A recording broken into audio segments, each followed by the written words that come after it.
سب سے پہلے حضرت مخدوم الانام شیخ الاسلام حضرت مخدوم شاہ صفی شاہ ولایت صفی پوری قدس اللہ سرہ العزیز کے عرس سراپا قدس میں آپ کی تشریف آوری پر ہم آپ کا تہہ دل سے استقبال کرتے ہیں، شکریہ ادا کرتے ہیں۔ ہم ناظرین کی سہولت کے لیے چاہیں گے کہ آپ اپنا تعارف اور اپنے خانقاہ کا تعارف مختصر پیش فرمائیں۔ اب جب آپ نے میرا تعارف پوچھا تو مجھے ایک شعر یاد آیا کہ گر نام و نشان من پرسند بگو قاصد آوارہ و مجنون رسوا سر بازارے۔ حالانکہ میرا ایسا کوئی تعارف نہیں، لیکن ہاں میں جس خانقاہ سے تعلق رکھتا ہوں، جس آستانے سے تعلق رکھتا ہوں، سلسلہ چشتیہ صابریہ سلسلے کی عظیم خانقاہ رضولی شریف، جہاں کا میں خادم ہوں، فقیر ہوں، وہاں کے صاحب سجادہ حضور حضرت شاہ عمار احمد احمدی عرف نیر میاں صاحب ہیں، جن کا میں بیٹا ہوں۔ جیسے کہ یہ خانقاہ سلسلہ چشتیہ نظامیہ ہے اور ہماری خانقاہ جو ہے وہ سلسلہ چشتیہ صابریہ ہے۔ بہرحال ہم لوگ سب، ہم ہوئے، تم ہوئے کہ میر ہوئے، ان کی زلفوں کے سب اسیر ہوئے، تو ہم سب حضور خواجہ غریب نواز کے غلاموں میں سے ہیں، چاہے وہ چشتی ہوں، چاہے چشتی نظامی ہوں، چاہے چشتی صابری ہوں، ہم ایک ہی زلفوں سے بندھے ہوئے ہیں، انہی کے اسیر ہیں۔ تو آپ کی تشریف آوری اس خانقاہ میں لگ بھگ کتنے سالوں سے ہے، کب سے ہے؟ دیکھیے، میرے بزرگ تو آتے رہے ہیں، بڑے پرانے تعلقات رہے ہیں اس خانقاہ سے رضولی شریف کے، لیکن میری تشریف آوری مطلب میں نے جب سے افضال میاں کو جانا ہے، افضال میاں صاحب کو، صمدی میاں صاحب کو میں نے جانا ہے، اور جب میں ان سے ملا پہلی بار، غالباً 4-5 سال پہلے کی بات ہے، جب میں ان سے ملا تو مجھے بہت اچھے لگے یہ لوگ، اور وہ خانقاہی رنگ مجھے دکھا جو اب دیکھنے کو نہیں ملتا۔ تو کیونکہ میرے بزرگوں سے بہت پہلے سے تعلقات تھے، تو پھر میرا آنا شروع ہوا، اور ایک بار جب میں یہاں آیا، شروع میں جب پہلی بار آیا تو مجھے اتنی محبت ملی کہ اب میرا ہر سال الحمدللہ آنا رہتا ہے۔ والد محترم حضرت نیر میاں صاحب کا ایک تعلق رہا ہے صفی پور سے، افضال میاں سے اور صمدی میاں سے ایک گہرا تعلق رہا ہے، اور پچھلے سال دیکھیے صمدی میاں گئے بھی تھے رضولی شریف عرس میں، اور اس سے پہلے بھی گئے تھے۔ کوئی نہ کوئی، چاہے کبھی وہ افضال میاں ہوں، چاہے میاں صاحب ہوں، دونوں میں سے کوئی ضرور حاضر ہوتا ہے۔ اسی طرح اس سال ابھی پرسوں میرے والد صاحب نے مجھ سے کہا کہ میری طبیعت خراب ہے، تم صفی پور ضرور چلے جانا، تو میں نے یہ کہا کہ میں تو وہاں ضرور ہی جاؤں گا، آپ جاتے تب بھی میں آپ کے ساتھ جاتا ہوں، کیونکہ مجھے یہاں سے اتنی محبت ملتی ہے کہ میں ایسے بھی آنا چاہتا ہوں صفی پور۔ جب بھی کوئی بھی بلاوا ہو، اگر افضال میاں ایک بار فون کر دیتے ہیں تو الحمدللہ میں صفی پور کا پروگرام نہیں کینسل کرتا۔ حضرت آپ کے یہاں تشریف آوری ہو رہی ہے کئی سالوں سے، تو اس عرصے میں خانقاہ صفویہ میں جو آپ نے دیکھا ہے، تو اس کی روشنی میں خانقاہ صفویہ کی جو امتیازات اور خصوصیات ہیں وہ آپ کی نظر میں کیا ہیں؟ دیکھیے، سب سے بڑی بات جو اس خانقاہ کی ہے، جو میں نے غور کی، وہ یہ ہے کہ روایتی تعلیم کے ساتھ ساتھ افضال میاں اور صمدی میاں دونوں کی جو ماڈرن ایجوکیشن ہے اس پہ بھی ایک توجہ ہے، اور میاں نے مجھ سے بتایا تھا کہ اسکولز بھی کھول رہے ہیں وہ، اور جو ماڈرن تعلیم ہے اس پہ بھی زور ہے ان کا۔ تو مجھے یہ سب چیزیں بڑی پسند آئیں۔ مجھے وہ خانقاہ، ان خانقاہوں میں جانا بہت پسند ہے، اور وہ لوگ بہت پسند ہیں، وہ پیرزادگان، وہ پیر بہت پسند ہیں جو ماڈرن سوچ لے کے چل رہے ہوں، روایتی تعلیم کے ساتھ ساتھ۔ ایسا نہیں کہ اس کو ایک دم ترک کر دیا جائے، مدرسے ایک طرف مدرسہ بھی ہو تو ایک طرف ہم انگلش تعلیم بھی کیا کہتے ہیں، وہ بھی ہمارے لیے بہت ضروری ہے، اور یہاں اس کی ایک توجہ ہے۔ اور کیونکہ افضال میاں خود ایک بہت پڑھے لکھے انسان ہیں تو ان کی بہت توجہ ہے۔ اور دوسری چیز جو مجھے سب سے بہترین یہاں لگی کہ یہاں جو مجھے اور جگہ دیکھنے کو اب نہیں ملتی، ندارت ہوتی جا رہی، وہ عاجزی اور انکساری، اور جس عاجزی اور انکساری سے یہاں کے پیرزادگان آپ سے ملتے ہیں اور وہ آپ کے چال ڈھال پہناوے سے بھی آپ پتہ لگا سکتے ہیں. تو یہ ایک بڑی اور سب سے بڑی چیز جو کہ چشتیت کو بہت تھام کے رکھا ہوا ہے.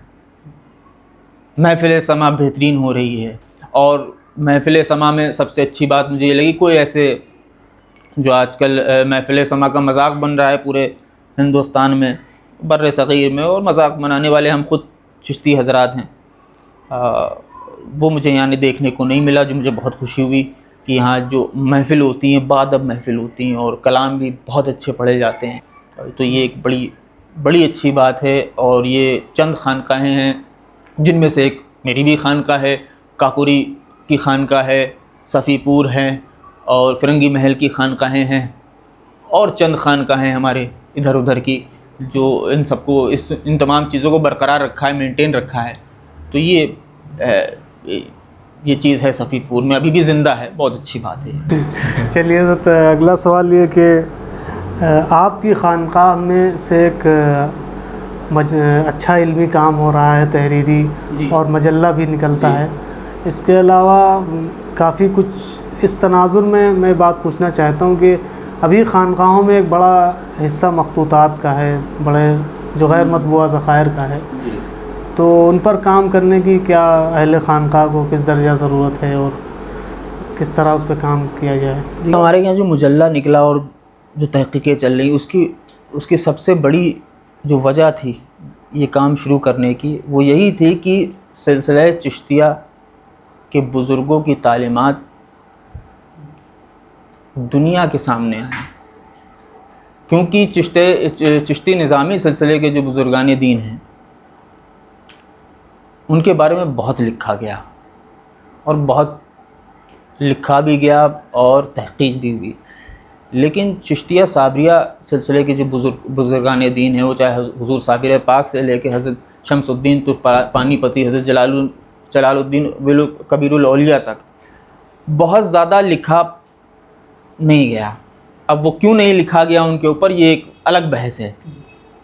تو ہماری جو کوشش رہی وہ یہی رہی کہ چشتیہ سلسلے کے بطور خاص چشتیہ صابریہ سلسلے، کیونکہ ہماری خانقاہ ہم اس صابر پاک کے غلاموں میں سے، تو آپ کی تعلیمات سامنے آئیں. میرے خیال سے ہر خانقاہ کو چاہیے، چاہے وہ چشتی صابری خانقاہ ہو، چشتی نظامی خانقاہ ہو، یا قادری خانقاہ ہو، یا نقشبندی خانقاہ ہو، یا سہروردی خانقاہ ہو، ہر خانقاہ کو چاہیے کہ سب سے پہلا مشن ان کا یہ ہونا چاہیے کہ اپنے بزرگ کی تعلیمات جو مخطوطے ہیں اور جو بھی لکھا قیل و قال جو ہے اس کو دنیا کے سامنے لائے جائے. اور اس کے لیے ظاہر سی بات ہے لکھنے کی ضرورت ہے. صرف تقریر سے کام نہیں چلے گا. تقریر تو آپ کرتے ہیں اور تقریر اڑ جاتی ہے، لیکن جو تحریر ہو جاتا ہے وہ مستند ہوتا ہے.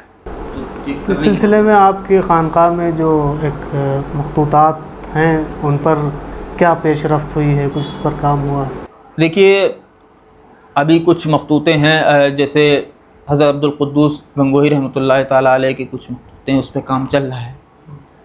اور شیخ العالم کی جو پوری سوانح حیات ہے اس پہ پورا مکمل کام ہو چکا ہے. کئی سیمینار حضرت شمس الدین ترکپانی پتی کے اوپر ہو چکے ہیں، حضرت جلال الدین کبیر الاولیاء کے اوپر ہو چکے ہیں، حضرت عبدالقدوس قطب عالم پاک کے اوپر ہو چکے ہیں. تو اس پہ تحریریں چل رہی ہیں، اس پہ ریسرچ چل رہی ہے. ابھی انشاءاللہ تعالیٰ آنے والے دنوں میں ہم کچھ اور کتابیں منظر عام پہ لائیں گے. اس کا نام ہم نہیں لینا چاہتے، لیکن اس پہ کام چل رہا ہے. اچھا، دور حاضر میں جو خانقاہی نظام کا احیاء جو ہے کس طرح ہو سکتا ہے؟ کچھ نظام کمزور ہوا ہے کچھ 150 سالوں میں، اس سے پہلے بھی. سب سے پہلے اپنا تزکیہ کرنے کی ضرورت ہے. ہمیں دنیا کا نظام اگر سدھارنا ہے اور ہمیں اور خانقاہ پہلے اپنا نظام سدھارے آدمی، یعنی اپنا تزکیہ کرے آدمی. جب پیر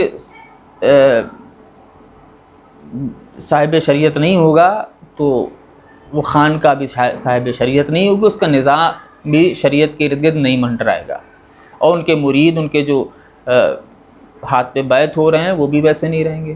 اب وہ نظام نہیں رہا، اب وہ بات نہیں رہی، کیا ہوا؟ اس کی وجہ یہی ہے کہ ایک تو ہم نے اپنے بزرگوں کی تعلیم کو چھوڑ دیا پیچھے. ہمیں پتہ ہی نہیں کہ ہمارے جو بزرگ آ چکے ہیں، جو چلے گئے ہیں، انہوں نے کیا کہا، انہوں نے کیا کرنے کو کہا، کیا منع کیا، یہ سب ہم کو پتہ ہی نہیں. ہم بس اپنے چبا قبا جو ہوتا ہے وہ اوڑھ کے اور صرف نے تصوف سمجھ لیا ہے، وہی خانقاہیت سمجھ لیا ہے. بس جب تک یہ نہیں چھوڑیں گے کچھ نہیں ہو پائے گا. دور حاضر میں دینی اور عصری تعلیم کو کیسے عام کیا جائے؟ خصوصاً مسلمانوں میں بڑی پسماندگی ہے اس حوالے سے. نہیں، اب تو مسلمان اب تھوڑا وہ جاگا ہے میرے خیال سے. ظلم جو ہوتا ہے نا، دیکھیے ہر دنیا کی ہر چیز کے فائدے بھی نقصان بھی ہے. ظلم کے بھی کچھ فائدے ہیں. اس کا فائدہ یہ ہے کہ آدمی جاگ جاتا ہے، قومیں جاگ جاتی ہیں. ہاں اس طرح سے نہیں جاگی ہے لیکن جاگ جائے گی انشاءاللہ. خانقاہ صفیہ سے جو وابستہ افراد ہیں، جو لوگ ہیں، ان کے لیے کوئی پیغام، کوئی نصیحت؟ ان کے لیے بھی یہی پیغام ہے کہ اپنے پیروں کو دیکھیں، وہ کیسے چل رہے ہیں، وہ کیسے کھا رہے ہیں، وہ کیسے پی رہے ہیں، وہ کیسے بیٹھ رہے ہیں، وہ کلام کیسے کر رہے ہیں، لوگوں سے معاملات کیسے برت رہے ہیں، وہ سیکھیں. اور آپ الحمدللہ خانقاہ صفیہ کے جو پیر ہیں، پیرزادگان ہیں، یہ آپ کے لیے رول ماڈل ہیں. ان کو دیکھیں آپ. بہت شکریہ، آپ نے بڑی قیمتی وقت عنایت فرمایا اور بڑی معلوماتی گفتگو سے ہمیں محظوظ کیا. بہت شکریہ.